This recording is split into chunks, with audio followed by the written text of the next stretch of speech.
Welcome back to the deep dive. Today we're going to do something a little different. We're not here to just read headlines, and we're definitely not here to repeat the prevailing market optimism. No, not at all. We're here to conduct a structural analysis. Exactly. Shining a light into the shadows, you could say. Specifically, we're looking at the areas that major market narratives, well, they seem to intentionally overlook. And this is so essential for strategic professionals. I mean, you've probably seen it. A powerful, really optimistic outlook. The Morgan Stanley scenario that's targeting the S&P 7800 index by 2026, it's gained a lot of traction. A huge amount. And on the surface, it looks great. It's a compelling blueprint for growth. But for those of you who are actually operating in finance, in policy, geopolitics, or AI, just accepting an optimistic forecast like that is, well, it's just not enough. Our mission today is almost surgical. We are examining the structural blind spots. The intentional silences. In the operating system, what we call the OS, the layer gaps that fundamentally influence the real outcome, but which the original video just didn't cover. We're moving past the story of the market. And into the plumbing, the stuff underneath it all. And we're really targeting those of you who already get the surface level of the markets, but need that structural depth to manage genuine real-world risk. Yeah. To do that, we're using the GOA framework. The structural observation and gradient detection framework. Right. And you should think of it less as crystal ball, not a prediction tool. It's more like a specialized lens. A microscope, maybe. Good analogy. As the core principle of this model states, we prioritize structure over impression. We're treating this S&P 7800 outlook as a kind of artifact to be analyzed. So not for whether it's right or wrong. Exactly. We're looking at its internal constraints, its purpose. We are not interested in its truth or falsehood. So we're using the optimism itself as a kind of measurement, a sensor that detects pressure. Precisely.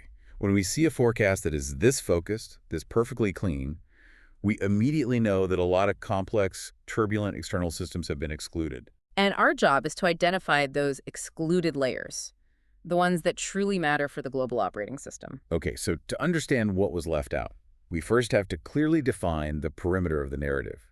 What did this S&P 7800 forecast actually say? What was inside the box? Exactly. We call this the visible surface, or you can think of it as the market OS's first, most accessible layer. And this whole market narrative, it really rests on just a few key pillars, doesn't it? All of them are concentrated right inside the financial structure. That's right. The first, and I guess the most influential one, is the assumed path of the Federal Reserve. The FRB policy. The whole outlook needs the expectation of FRB rate cuts. And not just that cuts will happen, but that they'll be implemented at just the right pace, at just the right time. To inject what they call favorable liquidity conditions back into the system. It's a classic story, right? A focus on the flow of capital. It is. It's the liquidity cycle. Yeah. The basic assumption is that the main thing holding back growth is just the cost of money. So you pull that lever, you cut rates, and capital will just flow efficiently where it needs to go. It's a very market-centric view by design. Completely. Okay, so that's pillar one. What's the second pillar? This one feels like the real engine in the forecast. It is. It's the massive boost they expect from the AI capital expenditure cycle, the AI CapEx cycle. Right. So this is the unprecedented investment in chips, data centers, all the foundational infrastructure for AI. And the narrative positions this as the single biggest, the primary driver of corporate profit growth for 2026 through 2027. So that's what provides the fuel, the massive, credible driver for the earnings growth you would need to justify a target as ambitious as 7,800. And you can see how they fit together, right? There's this symbiotic relationship. The expected liquidity from the Fed From pillar one. facilitates the massive investment in AI from pillar two. Okay, that makes sense. So what's the third pillar? The third pillar addresses the broader economic health. It confidently claims that the rolling recession, That uneven sector-by-sector slowdown we've been hearing about for a couple of years? that's the one. The claim is that it's either definitively over or it's rapidly approaching its end. So in other words, the bad news is behind us. Exactly. The structural problems holding back corporate earnings are just dissipating. And that leads you directly to the last pillar, which is this idea of a broad-based recovery. A broadening recovery, yes. So this isn't just about a few big tech stocks getting bigger. No, the expectation is that this reacceleration will be felt everywhere. In sectors that have been lagging, like housing construction, durable goods manufacturing, even transportation. So these other parts of the economy finally catch up. Right. And that justifies the S&P 7800 breadth. It's not just a Magnificent Seven story anymore. Okay. So from a GOA perspective, as you'd say, this narrative is perfectly streamlined, it's clean. It is. It operates purely within the financial structure, the market OS, and it heavily emphasizes the narrative layer, the story being told, and the intentional layer. Which is investor sentiment and behavior. Precisely. It's clean, it's precise, and it's incredibly optimistic. It's the perfect linear model, isn't it? If the central bank gives you liquidity and AI gives you profits, then the market just resolves upward. A perfect straight line. But as you said before, that very cleanliness, that perfection, is the warning sign. It is. It means everything that is messy, complex, and nonlinear has been meticulously filtered out of the picture. And that narrative only covers the very first thin layer of the global operating system. Exactly. The moment we start applying the GOA lens to the surrounding systems, what we call the membranes, the gaps, the blind spots, they immediately jump out and become the focus of our analysis. Okay, so this is where we get into the structural emissions. If the optimistic scenario is built on this one single clean floor, we need to analyze the foundation, right? The surrounding infrastructure, the environment outside the building. That's right. We're measuring what we call the membrane thickness and identifying the 5 major layers that this strong market outlook either intentionally or just structurally omitted. And you have to remember, the act of omitting something is itself a piece of data for us. Absolutely. In the GOA model, silence is a measurement of tension. #1, political OS, the biggest silence. All right, let's start with what you call the largest, most significant, and maybe the most dangerous silence of all, the political OS. It's a huge one. I mean, the S&P 7800 scenario covers a period from 2024 through 2026. Yet the analysis of political volatility was, it was basically zero, which, structurally speaking, is just extraordinary. It is. And the missing data here is foundational to the stability of the entire system.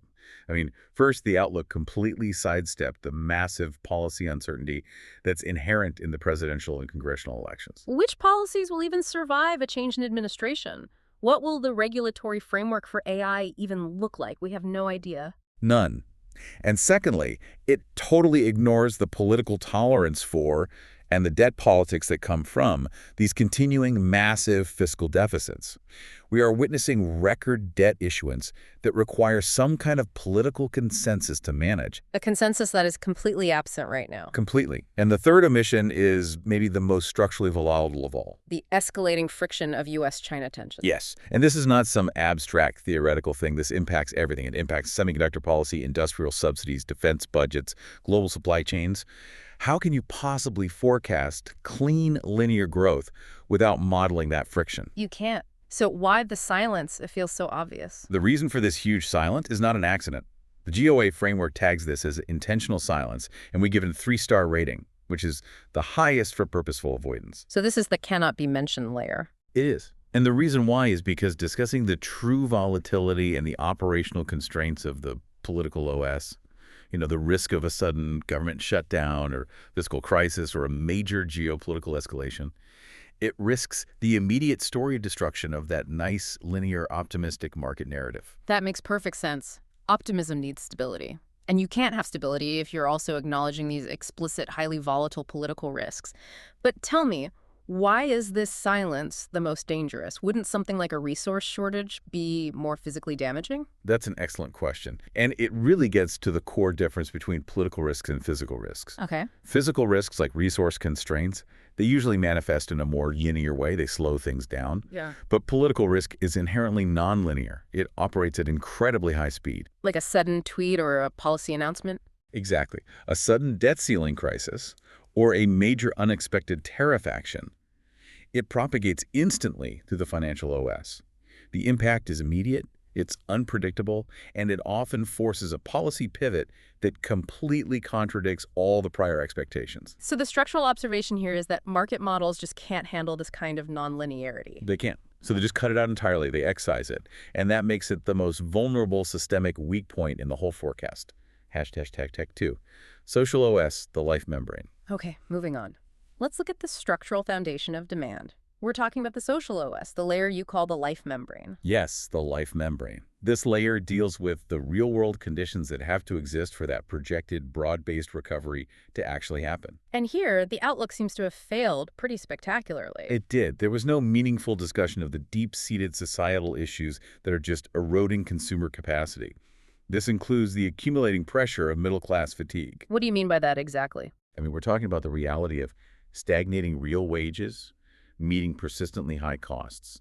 Housing, healthcare, education, savings are depleted for a lot of people, and debt burdens, student loans, credit card balances are at serious stress points. So you're saying that the very consumer who needs to fuel this recovery in housing and durable goods is structurally exhausted. Precisely. And furthermore, the forecast completely ignores the growing employment anxiety that's being driven by the speed of AI deployment. And it's not just the fear of being displaced, right? It's the actual pressure we're already seeing in some white-collar jobs. It is.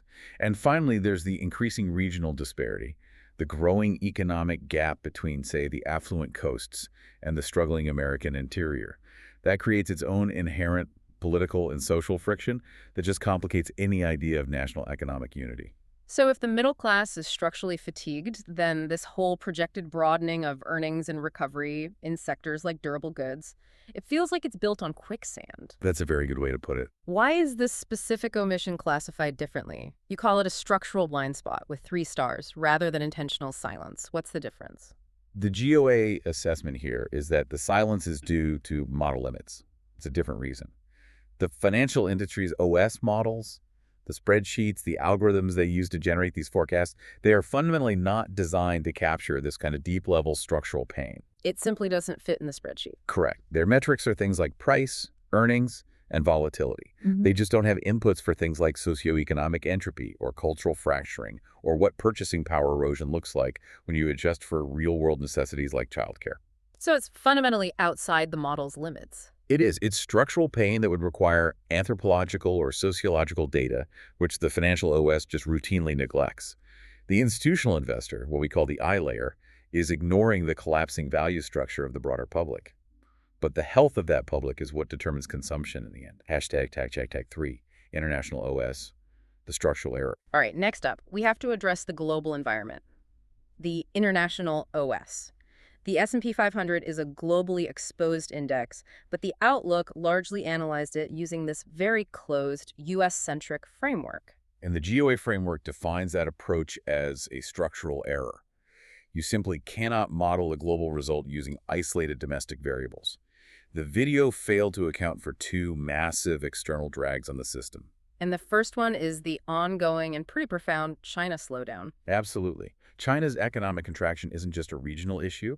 It immediately impacts global industrial sectors, things like materials, heavy machinery, luxury goods, many of which are fundamental components of the S&P 500's earnings base. So that translates directly into a delay in S&P earnings per share growth for big multinational firms. For any firm exposed to the Pacific supply chain and the demand cycle, yes. And what's the second drag? The ongoing structural fragility and really contraction in the European Union. I mean, despite the continent avoiding a hard recession recently, the post-energy crisis stagnation and its reliance on high-cost imports, that represents a massive reduction in global demand. So if the EU, a major trading partner, slows down structurally, U.S. industrial and export sectors feel that drag immediately, and it directly counters the whole broad-based recovery narrative. we also have the friction of just restructuring supply chains. Yeah. Reshoring and friendshoring, that isn't free. That's a critical short to medium-term cost that gets overlooked. Companies are moving their production based on geopolitical risk now, not on pure economic efficiency. And that process requires huge capital investment. Immense capital investment, logistical friction,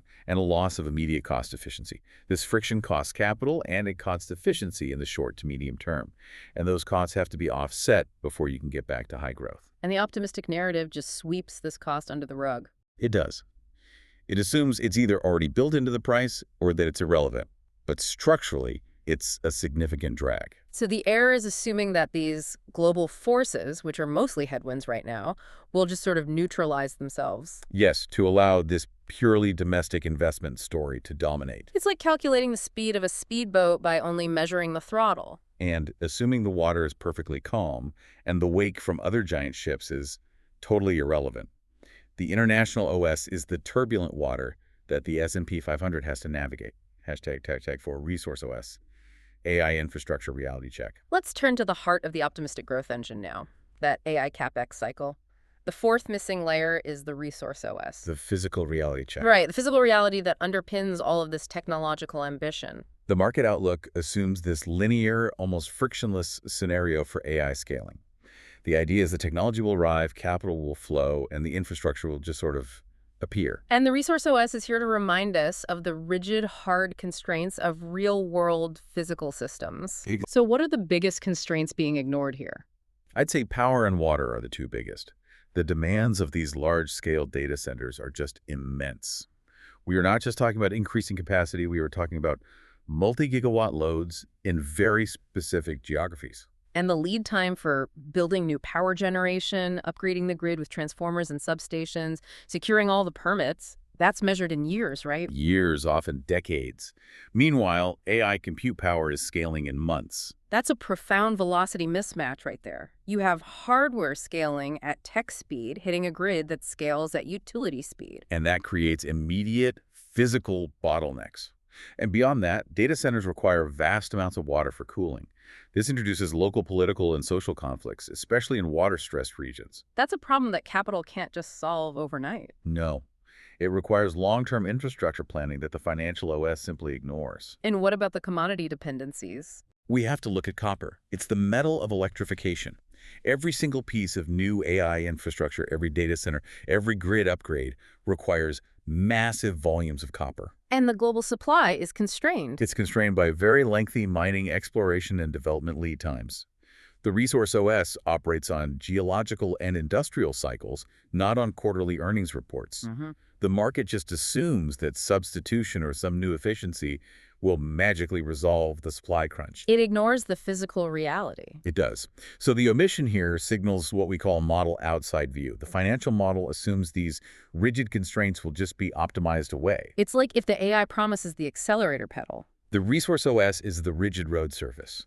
The market narrative assumes the road is perfectly paved, infinitely wide, and requires no maintenance. It ignores the very real potholes and bottlenecks imposed by physical constraints. And those limitations will cap the rate of that AI CapEx actually converting into real-world profits. It will delay the expected returns for 2026 and 2027. Absolutely. #5. Debt OS, Treasury market nonlinear risk. Okay, our fifth and I think most sensitive missing layer is the debt OS. This is focused on the Treasury market and U.S. sovereign funding risks. This is the plumbing of the entire global financial system. And there was a profound, just a conspicuous silence around the nonlinear risks that are inherent in U.S. sovereign funding. This whole domain is defined by instability. We're dealing with the supply and demand dynamics for Treasury issuance, which is at historic highs. Record highs. And the question is, who is buying all this debt and at what yield? We've definitely seen moments recently where the Treasury market looked like it was close to seizing up. Exactly. And that highlights the nonlinearity of long-term rates. Small changes in global investor sentiment, say a minor geopolitical flare-up or a shift in central bank policy somewhere else, can lead to these outsized nonlinear moves in long-term interest rates. A few basis points of change in sentiment can translate into immense volatility. It can. The outlook also completely avoids the political constraints on the Fed's own operational tools. How much latitude does the Fed really have with things like the Treasury General Account or the LCR rules for banks and the ongoing quantitative tightening cycle when the debt supply is so high? So why this intense silence? This is clearly a known structural risk to everyone in institutional finance. It's not a secret. No, it's not. GOA identifies this as the highest category of strategic silence. 3 stars, combined with story optimization, also 3 stars.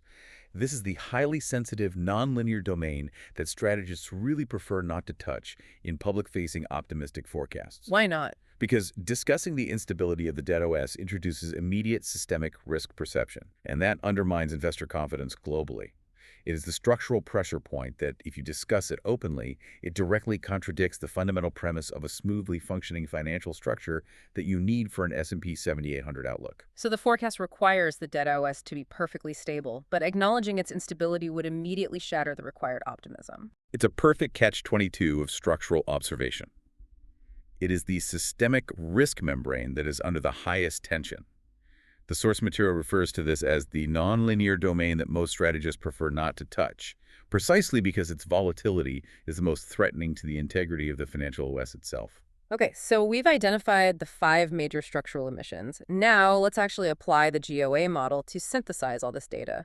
We're moving from just identifying the gaps to measuring the friction they're generating. Right. The framework acts as a kind of scientific instrument for measuring these system interactions.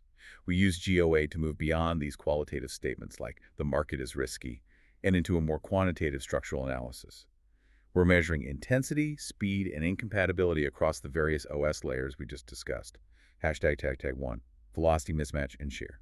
The concept of speed is so important here. The official market narrative, it implicitly assumes everything moves at one manageable speed, but the reality is defined by what you call velocity mismatch and the resulting shear. Yes, we need to categorize these layer speeds. Okay, let's do it. Let's assign clear velocities.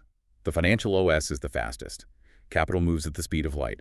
The AI investment OS is at a medium speed because it's constrained by capital deployment and chip fabrication lead times. Then the real economy OS is slower. It's governed by things like hiring, consumer psychology, physical production cycles. And then we hit the rigid layers.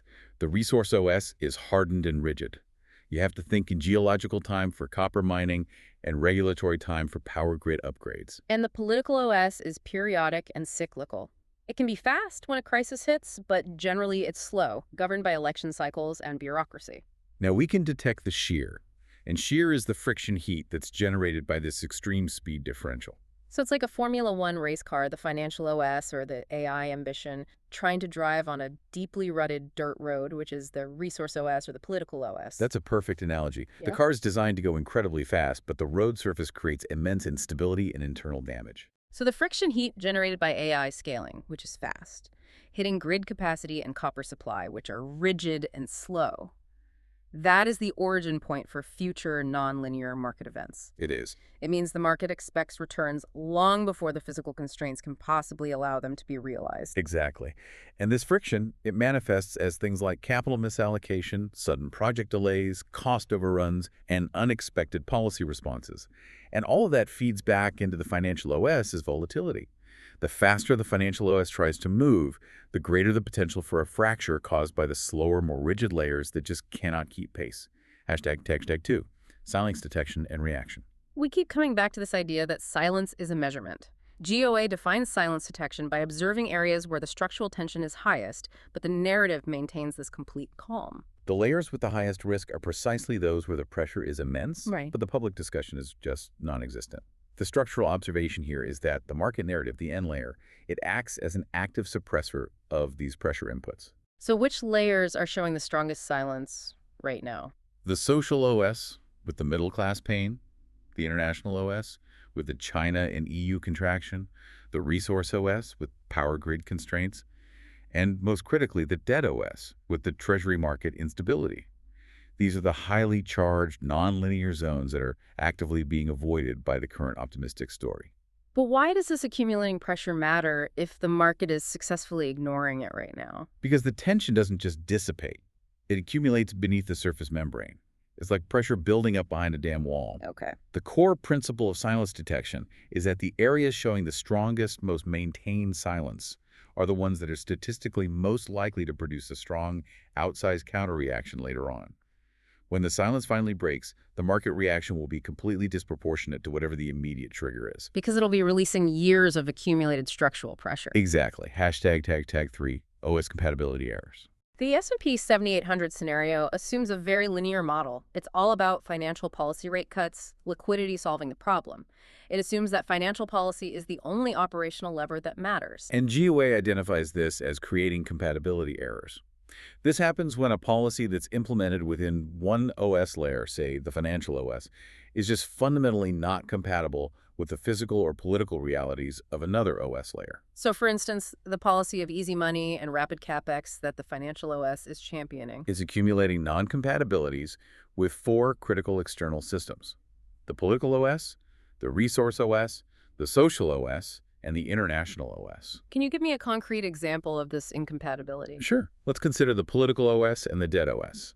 The financial OS might demand lower long-term rates to help with corporate refinancing and investment. But at the same time, the political OS is demanding massive deficit spending, which means high debt supply. And it's demonstrating an inability to compromise on things like debt ceilings, which increases the structural risk premium. So the financial demand for stability is fundamentally incompatible with the political structure's demand for high spending and this cyclical brinkmanship. Precisely. So the policy levers that the financial OS is using are becoming less effective because the other systems are either resisting them or actively running in opposition. It's creating all this internal friction. And the accumulation of these non-compatibility errors means it becomes functionally impossible for a simple linear market model like the S&P 7800 forecast to adequately explain or manage the huge complex volatility that is realistically expected in 2025 and 2026. The system is just too fractured to respond smoothly to these single-point policy interventions anymore. #4, gradient and membrane tension, the role of bias. All right, our final structural mapping tool here looks at the observer itself. Core field B of the GOA model, which is a motion as gradient, is applied to analyze the intense, optimistic tone of that original market outlook. We're actually using the bias as a sensor. Yes. The rules dictate that the strength of an emotion, in this case its high confidence and optimism, is not read as just noise. It's read as an indicator of gradient strength and pressure concentration. The optimism in the forecast isn't a simple prediction, it's a sensor. It's showing us the intense pressure or tension that's being exerted on the structural membranes that surround the market. So high required optimism equals high suppressed risk. Is that the idea? Fundamentally, yes. Yeah. The source material suggests the highest tension is detected precisely in the political OS and the debt OS membranes, which, not coincidentally, are the layers the video actively avoided. The intense need for a 7800 target is proportional to the hidden nonlinear risks that are being suppressed. So the more pressure the membrane is under from these external forces. The louder and more confident the adjacent narrative has to be to maintain stability and prevent capital from fleeing. The bias itself serves as a heat map for the underlying unaddressed risk. This structural mapping, it provides a really crucial overlay for any professional who's operating in this environment. We've seen how these complex systems are accumulating pressure. So now, what does this analysis actually mean for the strategic listener? Why do these linear narratives inevitably break down? Well, linear models break because they fail to account for the feedback loops that are generated by those 5 missing OS layers we talked about. They assume the system is closed and controllable. Our structural analysis reveals the underlying fragility of that assumption. #, the conditional validity of S&P 7800. So the optimistic scenario is therefore only conditionally valid. It requires this complex, multi-layered set of assumptions centered on those 5 omitted layers to all hold stable at the same time. The S&P 7800 scenario is predicated on 5 hidden conditions holding firm for the next 3 years. 1, the FRB executes sufficient well-timed rate cuts. 2, the political OS maintains enough stability to avoid a catastrophic debt crisis or a major geopolitical conflict. Like a direct military escalation. Right. 3, AI investment proceeds optimally, without any significant regulatory or social pushback. 4, the debt OS, the Treasury market, remains highly liquid and stable while absorbing record issuance. And 5, the resource OS is resilient enough to absorb the massive infrastructure build-out without creating critical shortages of power or commodities. The fragility of that is just immense. I mean, if we analyze the structure, the failure of any single one of those hidden conditions is enough to break the entire forecast. It is. It's an all-or-nothing bet on the perfect alignment of 5 independent, highly nonlinear global systems. And what's the probability of that? Well, consider the propagation pathway if just the debt OS fails. A sudden nonlinear spike in long-term Treasury rates, triggered by a supply-demand imbalance or political uncertainty, it immediately undermines the FRB rate cut expectation, which was condition 1. By tightening financial conditions. Exactly. And this crushes the net present value calculations that are supporting the massive AI capex, which was condition 3. That leads to capital pullback and massive volatility in the financial OS. So the probability of all 5 of these highly sensitive variables remaining aligned for 3 years, given the current structural tensions, is, well, it's statistically low. The scenario is very brittle. #volatility risk 2025-2027. Okay, so where does this structural analysis point to the highest specific volatility risks for a strategic professional looking at 2025 through 2027? The GOA analysis isolates the highest risk to those detected velocity gaps, the friction points we call shear, We have AI growth that is perceived as too fast, which creates resource demands that just can't be met. We have resources that are too slow and rigid, creating physical bottlenecks that will translate to market disappointment. We have politics that is too erratic and cyclical. Right? Injecting sudden, unpredictable shocks into the fiscal stability that the debt OS requires. And critically, the debt OS operates in a nonlinear mode.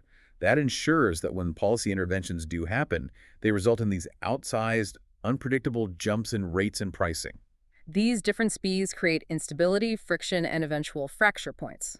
So when policymakers pull a lever in the financial OS, the other, slower systems resist. And that leads to unexpected outcomes and sharp market reversals. And the GOA analysis of membrane thickness provides the clearest view of these latent risks because it's measuring the accumulated pressure, not just the market price. The strategic professional should be anticipating the feedback loop that gets generated when the financial OS's speed is forcibly reduced by the rigid pace of the resource OS or the erratic pace of the political OS. Hashtag key insight for strategists. So the ultimate insight here is that market pricing is not solely dictated by FRB policy and technological enthusiasm.